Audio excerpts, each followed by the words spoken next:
សួស្តីអ្នកនរគ្នាថ្ងៃនេះគឺនាំអារម្មណ៍បងប្អូនថ្លែងម្ដងមកបរៀនបងប្អូនពីមុខងារមួយតាក់ទងជាមួយនឹងកាមេរ៉ា horizontal របស់ M26 Ultra ហើយអានេះគឺខ្ញុំនៅគៀប farm នៅកន្លែងទីតាំង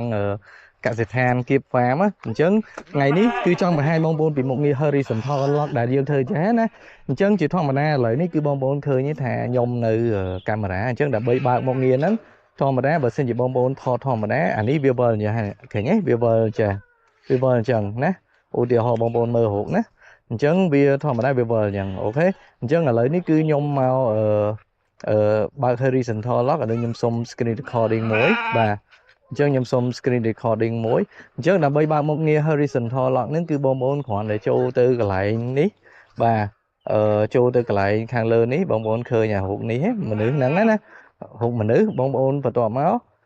បងប្អូនចូលកន្លែងនេះ horizontal lock on អញ្ចឹងធម្មតាពេល horizontal lock on ហ្នឹងគឺបងប្អូនគ្រាន់តែចុចថតឥឡូវខ្ញុំឧទាហរណ៍ឥឡូវខ្ញុំអត់ទាន់បើកទេខ្ញុំបិទសិនណាខ្ញុំបិទបាទខ្ញុំបិទហើយខ្ញុំថតវាចាស់ណាអូខេ O3 បាទខ្ញុំថតអញ្ចឹងឥឡូវខ្ញុំឲ្យបងប្អូនមើលរូបហ្នឹងវាចាស់ណានេះឃើញទេរូបហ្នឹងវា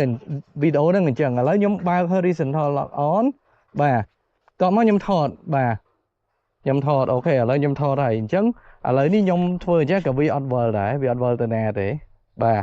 វាអត់វិលទៅណាទេបានន័យថាវាកំពុងតែ lock តែម្ដងបាទឃើញទេនេះវា lock តែម្ដងវាអត់ទៅណាទេបាទបងប្អូនឃើញទេនេះឃើញទេអញ្ចឹងគឺខ្ញុំពេលដែលខ្ញុំធ្វើអញ្ចឹងគឺកាមេរ៉ាគឺវានៅនឹងតែម្ដងបាទអញ្ចឹងគឺវានៅនឹងតែម្ដងឥឡូវចូលមើលម្ដងទៀតណាខ្ញុំចុចថតបាទហើយឥឡូវខ្ញុំវិលឃើញទេបងប្អូនបាទឃើញខ្ញុំវិលអញ្ចឹងគឺវីដេអូគឺវានៅនឹងតែម្ដងគឺវាអត់ទៅណាទេបាទអញ្ចឹងយើងចូលទៅមើលវីដេអូបងប្អូនចូលទៅមើលទៅបាទឃើញទេវីដេអូហ្នឹងគឺខ្ញុំពវីអីហើយអស់ហើយប៉ុន្តែវានៅនឹងធម្មតាណាឃើញទេគឺវានៅនឹងធម្មតាឃើញទេបងប្អូនបាទខ្ញុំចូលមកខ្ញុំហើយនេះគឺយើងអត់ទា